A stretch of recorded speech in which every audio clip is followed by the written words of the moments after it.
ನಮಸ್ಕಾರ ಪ್ರೀತಿಯ ವೀಕ್ಷಕರೆಲ್ಲರಿಗೂ ಸಂಕಲ್ಪ ಸಿದ್ಧಿ ಕಾರ್ಯಕ್ರಮಕ್ಕೆ ಆತ್ಮೀಯ ಸ್ವಾಗತ ಹೇಳ್ತಾ ಇರೋದು ನಾನು ಅನುಷಾ. ಮೊದಲನೇ ಬಾರಿ ಚಾನಲ್ ವೀಕ್ಷಿಸ್ತಿದ್ದೀರಾ ಅಂತಂದರೆ ಈಗಲೇ ನಮ್ಮ ಚಾನಲ್ನ ಸಬ್ಸ್ಕ್ರೈಬ್ ಮಾಡಿ, ನಮ್ಮ ವಿಡಿಯೋಸ್ನ ಲೈಕ್ ಮಾಡಿ. ನಿಮ್ಮ ಜೀವನದಲ್ಲಿ ಸಾಕಷ್ಟು ರೀತಿಯಾಗಿರುವಂತಹ ಸಮಸ್ಯೆಗಳು, ತೊಂದರೆಗಳು, ಕಷ್ಟಗಳು ಬರ್ತಾ ಇದೆ. ಪರಿಹಾರಗಳು ಮಾಡ್ಕೊಂಡಿದ್ದೀವಿ, ದೇವಸ್ಥಾನಗಳಿಗೆ ಹೋಗಿದ್ದೀವಿ, ವ್ರತಗಳ ಆಚರಣೆ ಮಾಡಿದ್ದೀವಿ, ಆದರೂ ಕೂಡ ಇರುವಂಥ ಸಮಸ್ಯೆಯಿಂದ ಹೊರಗಡೆ ಬರ್ತಿಲ್ಲ ಅಂತಂದರೆ ಒಂದೇ ಒಂದು ಸರಳವಾಗಿರುವಂಥ ಮಾರ್ಗ, ಉಪಾಯ ಅಂತಲೇ ಹೇಳ್ಬೋದು. ಅಕ್ಷಯ ವೃಕ್ಷವನ್ನು ನೀವು ಬರ್ಮಾಡ್ಕೊಳ್ಳಿ. ಸಾಕಷ್ಟು ಜನ ಅಕ್ಷಯ ವೃಕ್ಷವನ್ನು ಬರ್ಮಾಡ್ಕೊಂಡು ಅವರ ಒಂದು ಸಮಸ್ಯೆಗಳಿಂದ ಹೊರಗಡೆ ಬಂದು ಜೀವನದಲ್ಲಿ ಒಳಿತನ್ನು ಕಾಣ್ತಾ ಇದ್ದಾರೆ. ಇನ್ನು ಕಾರ್ಯಕ್ರಮದಲ್ಲಿ ನಮ್ಮ ಜೊತೆಲಿದ್ದಾರೆ ಸ್ಪಿರಿಚುವಲ್ ಗುರು ಡಾಕ್ಟರ್ ವಿಷ್ಣುದತ್ತ ಗುರುಜಿಯವರು. ಗುರುಗಳನ್ನ ಕಾರ್ಯಕ್ರಮಕ್ಕೆ ಬರ್ಮಾಡ್ಕೊಳ್ಳೋಣ. ನಮಸ್ತೆ ಗುರುಗಳೇ, ಕಾರ್ಯಕ್ರಮಕ್ಕೆ ಭಕ್ತಿಯ ಸ್ವಾಗತ. ಎಲ್ಲೋ ಒಂದು ಕಡೆ ಈ ಮಿಸ್ಅಂಡರ್ಸ್ಟ್ಯಾಂಡಿಂಗ್ಸ್ ಅನ್ನೋವಂಥದ್ದು ಬಂದ್ಬಿಡ್ತು ಅಂತಂದರೆ ಯಾರದೇ ಲೈಫಲ್ಲಿ ಯಾವುದೇ ವಿಚಾರದಲ್ಲಾದರೂ ಪ್ರಾಬ್ಲಮ್ಸ್ ಅನ್ನೋವಂಥದ್ದು ಕ್ರಿಯೇಟ್ ಆಗುತ್ತೆ ಅಂತ ಹೇಳ್ಬೋದು. ಇನ್ನು ವಿಶೇಷವಾಗಿ ಈ ದಾಂಪತ್ಯ ಜೀವನದಲ್ಲಿ ಭಿನ್ನಾಭಿಪ್ರಾಯಗಳು ಬರಬಾರ್ದು, ಒಳ್ಳೆ ದಾಂಪತ್ಯದ ಜೀವನವನ್ನು ನಡೆಸಬೇಕು ಅಂತಂದರೆ ಯಾವೆಲ್ಲ ಅಂಶಗಳನ್ನ ದಂಪತಿಗಳು ಫಾಲೋ ಮಾಡಬೇಕಾಗತ್ತೆ ಗುರುಗಳೇ, ಇದ್ರ ಬಗ್ಗೆ ತಿಳಿಸ್ಕೊಡಿ. ಓಂ ವಿಶ್ವಸ್ಮೈ ನಮಃ. ಪ್ರೀತಿಯ ಬಂಧುಗಳೇ, ಇಲ್ಲಿ ಚೆನ್ನಾಗಿ ನೆನಪಿಟ್ಕೊಳ್ಬೇಕಾಗಿರುವಂಥದ್ದು, ಸಂಸಾರನ ರಥಕ್ಕೆ ಎರಡು ಚಕ್ರಗಳು. ಈ ಒಂದು ಚಕ್ರ ಹೋಗಲಿಲ್ಲ ಕಷ್ಟ ಆಗುವಂಥದ್ದು ನಾನು ಎಷ್ಟೋ ಸಲ ಹೇಳಿರ್ತೀನಿ, ಅದನ್ನು ಕೇಳಿಸ್ಕೊಂಡಿರ್ತೀರಿ. ಪ್ರಧಾನವಾಗಿ ಈ ಹಬ್ಬ ಹರಿದಿನಗಳು ಬರ್ತಾವಲ್ಲ, ಈಗ ನಾಳೆ ಇರುವಂಥ ಹಬ್ಬಕ್ಕೆ ಮುಂಜಾಗ್ರತಾ ಕ್ರಮಗಳು. ಮನೆಯಲ್ಲಿ ನಡೀತಕ್ಕಂತಹದ್ದು ಏಕವಚನದ ಪದವನ್ನು ಮಕ್ಕಳಾದಿಯಿಂದ ಹಿಡಿದು ಮನೆ ಮಂದಿ ಯಾರೂ ಕೂಡ ಮಾತನಾಡಬಾರದು. ನಿಮ್ಮ ಮನೆಯೇ ಮೊದಲು ಹೇಳಿದೆಯಲ್ಲ, ನಿಮಗೆ ಗೊತ್ತಿರತಕ್ಕಂಥದ್ದು ಮನೆಯೇ ಮಂತ್ರಾಲಯ. ಅಂದರೆ ನಿಮ್ಮ ಮನೆ ಒಂದು ಆಲಯ ಆಗಿರುತ್ತಂತೆ. ಯಾವ ರೀತಿ ಆಲಯ? ಮಂತ್ರಾಲಯ. ಮಂತ್ರದಿಂದಲೇ ಕೂಡಿದೆ ಅಂದಮೇಲೆ ಅಲ್ಲಿ ಹೇಗಿರಬೇಕು ಹೇಳಿ? ನೀವೊಂದು ದೇವಸ್ಥಾನಕ್ಕೆ ಹೋದರೆ ಹೇಗೆ ಹೋಗ್ತೀರಿ? ಒಂದು ವ್ರತ ಮಾಡಬೇಕಾದ್ರೆ ಹೇಗೆ ಮಾಡ್ತೀರಿ? ಆ ಹಬ್ಬ ಆಚರಣೆ ಮಾಡಬೇಕಾದ್ರೆ ಹೇಗೆ ಮಾಡ್ತೀರಿ? ಎಷ್ಟು ಸಂಭ್ರಮದಿಂದ, ಎಷ್ಟು ಸಡಗರದಿಂದ, ಸಂಪ್ರದಾಯದಿಂದ, ಎಷ್ಟು ಸಚ್ಚಿಂತನೆಯಿಂದ ತಾವು ಮಾಡ್ತೀರಿ.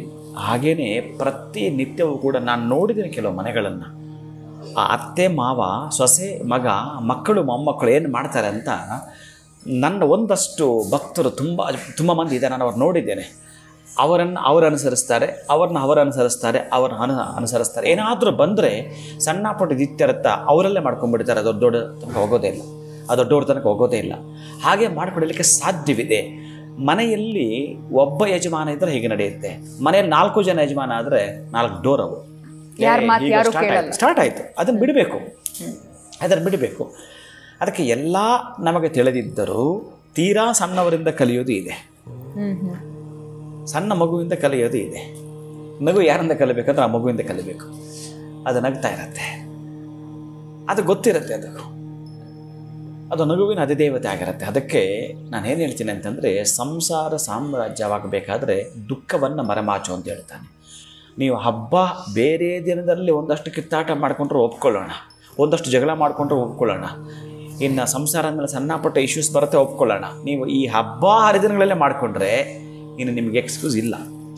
ಅದಕ್ಕೆ ಅನನ್ಯೋರ್ ದಂಪತಿಗಳಿಬ್ಬರು ಕೂಡ ಅನ್ಯೋನ್ಯವಾಗಿ ಚೆನ್ನಾಗಿರಬೇಕು ಅಂತಂದರೆ ದಂಪತಿಗಳಿಬ್ಬರೂ ಕೂಡ ಕುಳಿತುಕೊಂಡು ಕೆಲವೊಂದು ವ್ರತಗಳನ್ನ ಮಾಡಿ, ದಂಪತಿಗಳಿಬ್ಬರು ಕುಳಿತುಕೊಂಡು ಕೆಲವೊಂದು ಪೂಜೆಗಳನ್ನ ಮಾಡಿ, ಒಂದು ಯಜ್ಞವನ್ನು ಕೈಗೊಳ್ಳಬೇಕಾದ್ರೆ ಅದಕ್ಕೆ ಹೇಳ್ತಾನೆ, ದಂಪತಿಗಳಿದ್ದೇ ಮಾಡಬೇಕು ಯಜ್ಞಕ್ಕೆ ಅಂತ ಹೇಳ್ತಾನೆ. ಅಂತಹ ವಿಶೇಷತೆ ಹೇಳಿದ್ದಾನೆ. ಅದಕ್ಕಾಗಿ ನಾನು ನಾಳೆ ವ್ರತ ಇದೆ, ನಾಳೆ ಪೂಜೆ ಇದೆ, ನಾಳೆ ಹೋಮ ಇದೆ, ನಾಳೆ ಒಂದು ಹಬ್ಬ ಇದೆ ಅಂತಂದರೆ ಇದನ್ನು ನೀವು ಎಚ್ಚೆತ್ಕೊಳ್ಬೇಕಾಗತ್ತೆ. ಅದಕ್ಕೆ ಸಂಬಂಧಪಟ್ಟಾಗಿರ್ತಕ್ಕಂಥ ಪರಿಕರಗಳನ್ನು ಸಿದ್ಧತೆ ಮಾಡಿಕೊಳ್ತಕ್ಕಂಥದ್ದು. ಈ ಋಷಿಪುಂಗವರಿಗೆ ಪತ್ನಿ ಇರ್ತಾಯಿತ್ತು.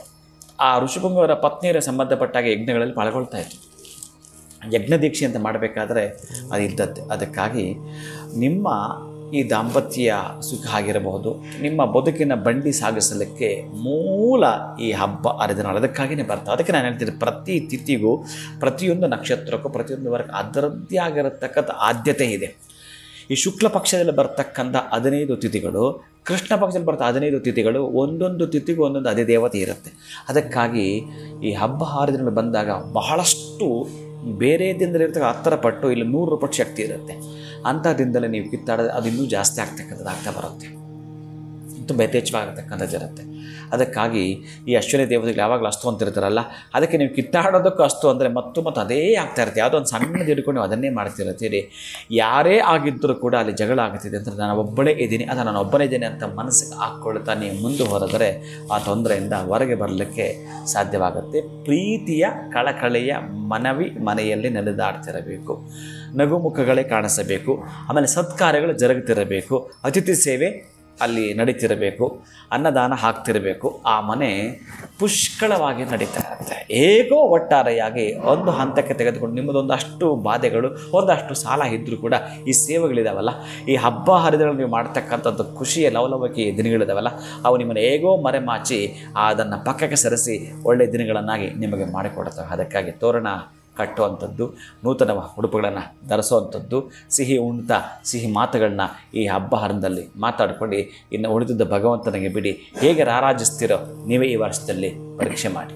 ಖಂಡಿತ ಗುರುಗಳೇ, ದಾಂಪತ್ಯ ಜೀವನ ಯಶಸ್ವಿ ಆಗಬೇಕು ಅಂತಂದರೆ ಕೆಲವೊಂದು ಟಿಪ್ಸ್ ಅಂತ ಹೇಳ್ತಾರಲ್ಲ, ಸಿಂಪಲ್ ಆಗಿರುವಂಥ ಟಿಪ್ಸ್ಗಳನ್ನ ಕೊಟ್ಟಿದ್ದೀರಾ. ಇನ್ನು ನಾಳೆ ಹಬ್ಬ ಇರೋದ್ರಿಂದ ಕೂಡ ಅವರು ಒಟ್ಟೊಟ್ಟಿಗೆ ನಗುಮುಖದಿಂದ ಇದನ್ನು ಫಾಲೋ ಮಾಡ್ತಾ ಹೋದರೆ ಯಶಸ್ವಿಯಾಗಿರುತ್ತೆ ಅವರ ಒಂದು ದಾಂಪತ್ಯ ಜೀವನ ಅಂತ ಕೂಡ ತಿಳಿಸ್ಕೊಟ್ರಿ. ಧನ್ಯವಾದಗಳು, ನಮಸ್ಕಾರ. ಹರೇ ಶ್ರೀನಿವಾಸ. ಇನ್ನು ವಿಡಿಯೋವನ್ನು ಮುಗಿಸುವಂಥ ಸಮಯ ಆಗಿದೆ. ಮತ್ತೊಂದು ಹೊಸ ವಿಚಾರದೊಂದಿಗೆ ತಮ್ಮನ್ನು ಭೇಟಿ ಮಾಡ್ತೀನಿ. ನಮಸ್ಕಾರ.